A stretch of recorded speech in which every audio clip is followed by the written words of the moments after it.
cuma itu satu customer aja habis, besok pagi ini sudah habis.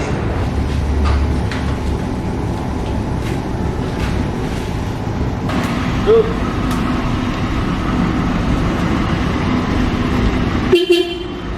Enak jual mobil mah orang ketok.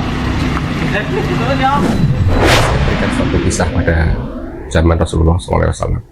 Ada seorang pemuda yang berdiskusi atau berkonsultasi dengan beliau. Kemudian pemuda ini menyampaikan tentang kisah hidupnya yang berat itu ya, terutama dalam hal memenuhi kebutuhan hidupnya. Kemudian setelah diskusi panjang gitu, tanya jawab gitu, singkatnya Rasulullah SAW memerintahkan pemuda itu untuk mencari kayu bakar. Dan kemudian untuk memastikan bahwa pemuda itu serius, Rasulullah memberikan suatu batasan. Saya tidak ingin melihatmu 15 hari ke depan. Kurang lebih seperti itu isinya. Kurang lebih seperti itu kisahnya. Kemudian pemuda itu mencari kayu bakar, dan kemudian mendapatkan kayu bakar, dan kemudian dijual, dan kemudian dirham hasil penjualan itu digunakan untuk memenuhi kebutuhan hidupnya. Apa yang kemudian dapat kita ambil dari sini? Apa hikmah yang dapat kita ambil dari sini? Bahwa ternyata Rasulullah SAW mengajarkan kita semua untuk menggunakan akal kita, menggunakan pikiran kita untuk memulai suatu langkah gitu ya. Jadi Tuhan sudah memberikan suatu modal yang luar biasa melimpah di kehidupan ini, memberikan sumber daya alam yang luar biasa melimpah, memberikan kita waktu, memberikan kita ruang, termasuk memberikan kita tanah, kalau saya sebut sebagai matrik untuk kehidupan itu ya, karena kita hidupnya di atas tanah. Kalau boleh saya katakan, we adopt experience based approach. Jadi kami menggunakan suatu pendekatan yang kemudian diformulasikan dari suatu pengalaman-pengalaman banyak orang, terutama pengalaman-pengalaman para fasilitator atau narasumber yang kami hadirkan. Dan kemudian ini kami tularkan kepada para peserta kegiatan akses reforma agraria yang ada di Kabupaten Lampung Utara. Banyak manfaatnya. Yang pertama, kita bisa saling sharing, tukar pikiran. Pengalaman apa yang penting tersebut? Jadi fasilitator yang kami datangkan itu mereka adalah pengusaha yang awalnya adalah pegiat UMKM. Mereka mengawali usahanya dari nol. Kami berusaha dimulai dari nol. 2006 saya merintis. Ketika itu saya sedang di Sambi jadi honorer, Mas. Pagi saya bekerja, sebelum bekerja saya itu bawa produk-produk saya ke pasar, kemudian pulang kerja itu saya merintis ke warung-warung, ke toko-toko gitu. Jadi merintisnya itu dari nol benar. Pertama itu saya belanja produk ke orang, kemudian saya belanja, kemudian istri dan keluarga, waktu itu belum ada yang bantu ya, masih keluarga, dikemas kecil-kecil seperti ini, dikemas 500-an seperti ini. Kemudian setelah jadi saya either ke warung-warung, ke pasar, benar-benar dari nol, saya belanja, kemudian saya bungkusin, kemudian saya merintis. Kemudian sekarang menjadi pengusaha yang omsetnya sangat besar, luar biasa.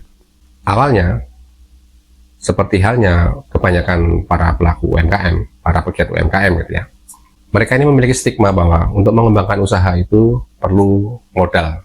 Dulu itu utang adalah semangat bagi kami, dulu. Dan mereka selalu berpikir bahwa bagaimana kita memulai usaha itu tergantung dari banyaknya modal yang kita punya gitu. Akhirnya mereka berusaha untuk mendapatkan suntikan dana dan sebagainya. Mereka terjebaklah pada suatu sistem utang. Mereka terjebak pada suatu sistem kredit. Dari awal saya ngerintis usaha itu memang berawal dari hutang. Saya berjalan sekian puluh tahun, bukan hitungan tahun lagi Pak, sekian puluh tahun. Memang dari awal bagus, melonjak, tapi pada saat kita di level udah tinggi, ambisi kita untuk berhutang itu lebih tinggi juga. Tadinya istilahnya 5 juta, naik 10 juta, bahkan sampai ke net 30 sampai 50 juta itu bisa. Alhamdulillah, saya mulai merintis usaha itu 2006. Alhamdulillah bertahan sampai hari ini, dan belajar ngutang itu 2007. Dengan ya belajar itu di ACC di 15 juta. Nah itulah salah satu tabiat buruk utang itu selalu bertambah. Maka ketika 2019 saya dan istri memutuskan untuk menghentikan kebiasaan berutang itu, posisi hutang kami sudah berada di angka miliaran. Dan ternyata keputusan mereka itu menempatkan mereka pada suatu situasi di mana mereka berhadapan dengan sesuatu yang tidak pasti, tetapi harus mereka bayar dengan suatu kepastian. Mereka tidak pernah tahu usahanya akan berhasil atau tidak, tapi mereka sudah pasti harus mengembalikan cicilan utang plus bunganya tadi.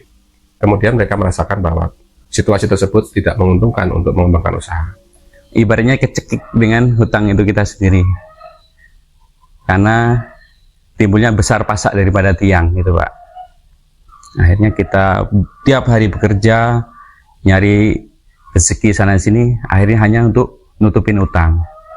Ketika orang sudah tanda tangan akad, maka tanggalnya kapan dia bayar pasti, jumlahnya berapa pasti, sementara penghasilannya tidak pasti. Itu Kemudian membayarnya itu yang belum pasti kita dapat hasil dari usaha tersebut.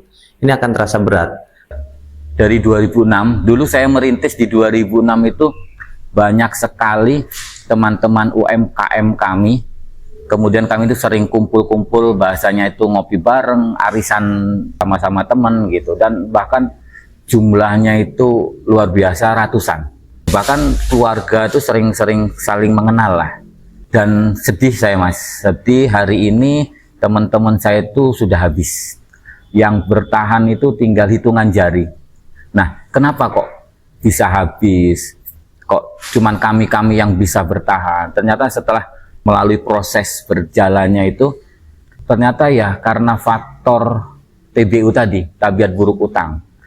Bukan hanya terkait dengan usahanya itu saja, tapi terkait dengan keharmonisan rumah tangganya. Karena hutang itu bisa menghancurkan diri sendiri, menghancurkan keuangan, menghancurkan kesehatan, dan menghancurkan keharmonisan rumah tangga. Karena mereka akhirnya berjibaku untuk mencari uang untuk mengembalikan atau untuk membayar cicilan, bunganya. Sementara di rumah itu ada keluarga yang menanti kita. Tapi akhirnya itu semua terabaikan. Bisnisnya kemudian susah untuk dipacu lebih jauh lagi. Bahkan untuk bertahan pun kemudian susah gitu ya. Segala sesuatu kalau kita dapat instan itu justru hilangnya juga akan instan. Dan pada akhirnya mereka kehilangan daya tahan gitu ya. Mereka kehilangan daya tahan, untuk meningkatkan kualitas juga sudah susah gitu. Mereka tidak memiliki lagi daya saing yang cukup untuk bersaing dengan usaha-usaha yang lain, bersaing dengan produk-produk yang lain, dan jelas mereka kehilangan peluang untuk meningkatkan atau untuk mengembangkan inovasi dari produk-produk mereka. Nggak perlu buru-buru untuk menjadi besar, perlahan tapi pasti. Kami rasakan itu karena usaha setingkat itu lebih nikmat daripada langsung melesat. Kemudian mereka sampai pada suatu titik di mana mereka menyadari bahwa ada hal yang keliru dalam usaha mereka, dalam cara mereka mengembangkan usaha, dan mereka akhirnya menutup semua utang-utang itu dengan berbagai macam cara, dan akhirnya mereka memulai dari awal lagi. Wah, rasanya plong sekali ya, ketika kita mengembangkan bisnis itu tanpa menggunakan uang utang itu luar biasa, luar biasa. Ketika bisnis tanpa hutang itu lebih asik, kemudian lebih kompetitif, lebih berdaya tahan. Kita nggak dikejar-kejar tagihan, nggak dikejar-kejar setoran, usaha jalan sesuai dengan, ya kalau dibilang mengalir apa adanya, tidak diada-adakan, ya rasanya ringan sekali, tidak ada masalah gitu. Nah, alhamdulillah Allah masih memberikan kesempatan kami untuk sadar akan bahaya utang, dan alhamdulillah hari ini hutang kami sudah lunas. Yang pertama adalah modal kejujuran. Kemudian Allah memberikan kita pemikiran, Allah memberikan kita kesehatan, Allah memberikan kita dua tangan, dua kaki, yakni untuk bergerak, berusaha. Mereka membuktikan dengan cara yang organik gitu ya. Kandang kita dan kandang customer binaan kita itu kurang lebih di 900 ikat dikali 15, sekitar 13,5 ton dalam waktu 1 minggu per minggunya. Berarti 13.500 dikali 4 kurang lebih di 54 sampai 60 ton per bulan. Per hari rata-rata 1 ton matang, 1 ton matang. Kemudian kalau untuk kapasitas produksi kita sih 1 ton, tapi kalau untuk kapasitas penggorengan itu bisa lebih, bisa 2 ton, 3 ton gitu. Jadi mulai dari nol kemudian naik sedikit demi sedikit naik gitu. Mereka berhasil mengembangkan usaha itu. Kami sekarang fokusnya di dunia peternakan, terutama yang menyangkut dengan ayam petelur, mulai dari kita punya farm, supply untuk pakan ke peternak-peternak konsumen kita, customer kita, poultry shop, menjual pakan, menjual DOC, menjual obat-obatan, bahkan sampai ke pelayanannya, bahkan sampai ke membantu manajemen pemeliharaan di kandang. Itu kami lakukan sekarang ini. Usaha itu. Dan yang menarik adalah tidak hanya sekedar mengembangkan usaha, tapi kemudian mereka terbukti mampu bertahan dari situasi yang sulit. Indonesia pernah mengalami pandemi COVID yang luar biasa.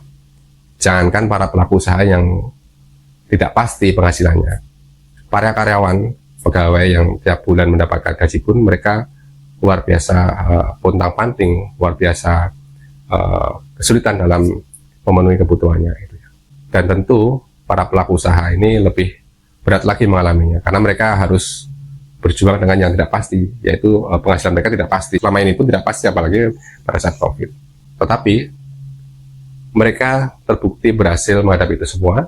Di saat para pelaku usaha yang lain itu mem-PHK karyawannya, mereka terbukti tidak mem-PHK karyawannya. Alhamdulillah, kalau dulu kita statusnya karyawan ya.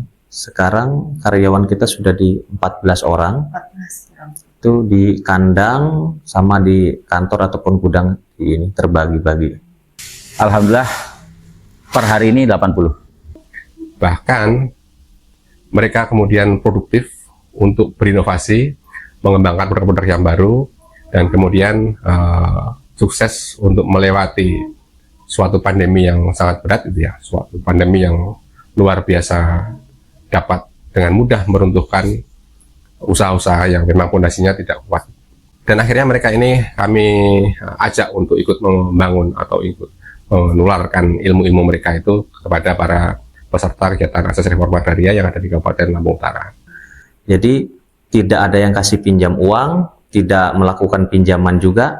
Memang pure kita berusaha ini memang sesuai dengan kapasitas dan kemampuan kita. Alhamdulillah berjalan waktu kok produk kami ini diterima masyarakat. Kemudian saya 2009 saya resign fokus untuk bisnis. Karena apa? Ketika saya sambi ternyata banyak komplainan. Produk diterima sementara waktu saya terbatas. Dan alhamdulillah usaha terus berjalan, berkembang. Kalau di 2006 itu kan saya belanja matang, saya kemas. Kemudian di 2012 saya belajar beli mentah, saya goreng. 2017 saya belajar produksi dari nol, dari tepung, dan alhamdulillah sampai hari ini. Dan produk-produk kami bisa diterima masyarakat, dan bukan kalau di awal hanya kemasan warungan 500-an, alhamdulillah hari ini produk kami sudah merambah ke minimarket, supermarket, kemudian all shop, dan lain sebagainya. Dan bukan hanya di Lampung saja, dan bisa menyebar sampai ke seluruh Indonesia. Gitu. Salah satu peserta kegiatan akses reforma agraria di Kabupaten Lampung Utara yang kemudian saya nilai berhasil dalam memahami materi yang kami sampaikan adalah Pak Yulianto. Pak Yulianto ini dulunya adalah pengusaha tahu dan tempe. Beliau terjebak dengan suatu hutang untuk mengembangkan usahanya tadi, dan kemudian beliau merasakan apa yang dirasakan oleh para fasilitator tadi pada masa itu. Ketika disampaikan suatu informasi yang detail, informasi yang komprehensif tentang kesalahan-kesalahan utama dalam mengembangkan usaha, Pak Yulianto ini aktif tanya jawab ketika kami ada sesi ketika kami ada sesi pelatihan di desa. Dan luar biasa beliau mengambil suatu langkah untuk kemudian meniru apa yang diajarkan oleh para fasilitator, dan kemudian beliau mulai menutup celah-celah yang membuat usahanya itu berat itu. Dan beberapa hari yang lalu kami temui beliau, ternyata kemudian sudah beralih dari yang dulunya jualan tahu dan tempe, kemudian beliau memutuskan untuk mengubah produknya. Sekarang beliau jualan susu kedelai. Yang menarik adalah dengan inovasi tadi, dengan keputusan yang luar biasa ekstrim gitu ya, dengan keputusan yang luar biasa berani gitu. Karena selama ini beliau dikenal sebagai pengusaha tahu dan tempe, tapi kemudian beliau pindah haluan jualan susu kedelai. Ternyata omset yang didapatkan beliau itu jauh di atas sebelumnya. Untuk hasilnya itu, ya maaf ini bukannya bicara muluk-muluk, itu bisa 2 kali lipat dari penghasilan tahu tempe. Nah, untuk pengerjaannya itu lebih simpel di susu kedelai, karena untuk tahu tempe itu kita bisa waktu 3 hari itu baru kita bisa jual itu Pak. Nah, kalau untuk susu kedelai hari ini proses, siang nanti kita udah bisa kita kirim ke konsumen. Ini adalah salah satu contoh sukses dari peserta kegiatan akses reforma agraria di Kabupaten Lampung Utara. Beliau merasakan saat ini beliau lebih produktif dalam mengembangkan usaha. Dengan cara ini, kami yakin 5-10 tahun ke depan lahir UMKM yang tahan banting dan berdaya saing tinggi. Saya sangat yakin kita berdakwah hari ini, hasilnya belum tentu kita nikmati hari ini. Berdakwah hari ini bisa menjadi atau bisa jadi hasilnya nanti akan datang beberapa tahun yang akan datang. Dan kisah-kisah itu bukan hanya 1-2 orang. Dan kami yakin, saya yakin UMKM Lampung Utara pasti sukses dan maju. 5-10 tahun ke depan itu akan ada hasil yang tampak, akan muncul generasi-generasi usahawan gitu ya, pelaku usaha, pegiat UMKM yang kuat, tangguh. Komitmen kami, segenap keluarga besar Kantor Pertanahan Kabupaten Lampung Utara, adalah mendorong seluruh UMKM atau masyarakat untuk mendaya gunakan segala potensi. Memiliki daya saing yang luar biasa, kemudian memiliki daya tahan yang tangguh, kokoh gitu. Dan tentunya mereka akan menjadi pilar ekonomi kehidupan tidak hanya di Kabupaten Lampung Utara, tapi juga di Lampung, bahkan di Indonesia. Kami percaya pada saat itu, setiap jengkal tanah di Lampung Utara akan dijadikan basis perwujudan ekonomi pro rakyat. Usaha kita fokus di satu titik aja, ibaratnya kita tekuni, kita telateni, berapapun hasilnya, itu lebih manfaat. Kita harus meningkatkan kapasitas kita seiring dengan pengalaman kita. Mudah-mudahan di tahun selanjutnya banyak lagi rekan-rekan yang bisa lebih belajar lagi, bisa termotivasi dari kegiatan ini Pak. Untuk para Gen Z, tingkatkan kapasitasmu, jangan menjadi kaum rebahan, bergerak mencari inovasi, keluar, jangan rebahan di kamar. Alhamdulillah, setelah Pak Ihsan udah nggak berhubungan dengan riba lagi, dari sikapnya itu lebih baik lagi, dengan hubungan kita dengan keluarga lebih harmonis, dengan Allah dia lebih mendekatkan diri lagi. Ya alhamdulillah semuanya berjalan dengan baik gitu. Lebih sayang nggak? Lebih sayang lagi. Oh, lebih sayang. Mari kita awali usaha ini tanpa hutang. Kalaupun memang sudah terlanjur berhutang, mari pelan-pelan kita selesaikan. Tuh, usahakan jangan berhutang. Hidup lebih nyaman, pikiran tenang, keluarga bisa bahagia. Sesuatu yang memang tadi di luar kapasitas kita itu tidak akan sempurna jalannya. Kita pakai uang sendiri atau usaha sendiri aja masih berliku-liku, apalagi ditambahi dengan kesusahan untuk harus membayar cicilan seumpama. Jadi untuk teman-teman yang mau belajar usaha, mohon sekali jangan sampai terjerumus dalam hutang, apalagi hutang riba.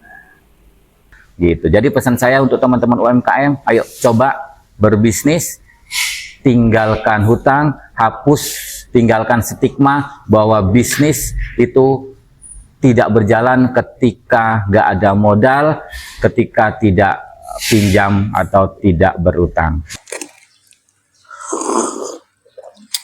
Mati bangi ya. Dari satu keberhasilan, ini akan menginspirasi keberhasilan yang lain. Kami berharap apa yang berhasil dari Kabupaten Lampung Utara dapat memberikan inspirasi kepada Provinsi Lampung dan juga kepada Indonesia.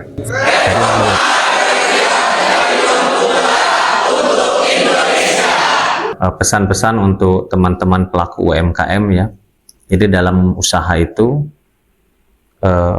usahakan modal yang kita dapat ini memang betul-betul modal yang dingin, tidak menggunakan modal pinjaman, karena dengan pinjaman itu akan mempersulit diri kita sendiri sebenarnya, karena kita usaha itu sebetulnya mencari margin, mencari nilai lebih keuntungan, bukan menambah cicilan. Jadi usaha yang benar itu ketika dia berkembang, omsetnya berkembang, penghasilannya berkembang, utangnya mengecil ataupun tidak punya utang. Dari mana permodalan selama ini yang kita dapat? Alhamdulillah dari titik nol itu kita dipercaya orang. Dipercaya orang, awalnya taruh barang, jualin, ada selisih, kita kumpulkan, nah dari situ kita dapat modal. Jadi usaha itu tidak serta-merta langsung uangnya besar, banyak, memulai langsung rame, tapi dalam waktu yang singkat itu akan sirna, akan musnah karena tidak melalui proses step by step, perlahan seperti itu. Jadi mengembangkan usaha itu salah ketika kita mengembangkan usaha dengan modal utang, maka sesungguhnya kita itu mengembangkan usaha di luar kapasitas ataupun kemampuan kita. Kami bisa. Dari Lampung Utara untuk Indonesia. Sukseskan reforma agraria. Reforma agraria. Sukseskan reforma agraria.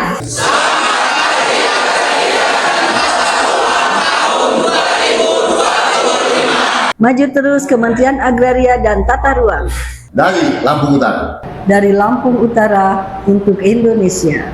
Mari bersama berkolaborasi Untuk Indonesia. Mengabdi kepada masyarakat, membangun bangsa. Dan saya juga sempat bertanya-tanya kok kemana ya? Kenapa ya BPN harusnya ngurusin tanah, harusnya ngurusin sertifikat tanah, tetapi kok peduli tentang UMKM-nya? Insya Allah apa yang tim dari BPN semua kerjakan, khususnya terutama BPN Lampung Utara, semoga menjadi amal ibadah, amal perbuatan yang bernilai pahala. Semangat. Kemudian untuk BPN semoga jaya selalu, jaya terus, dan istiqomah dalam menebarkan kebaikan.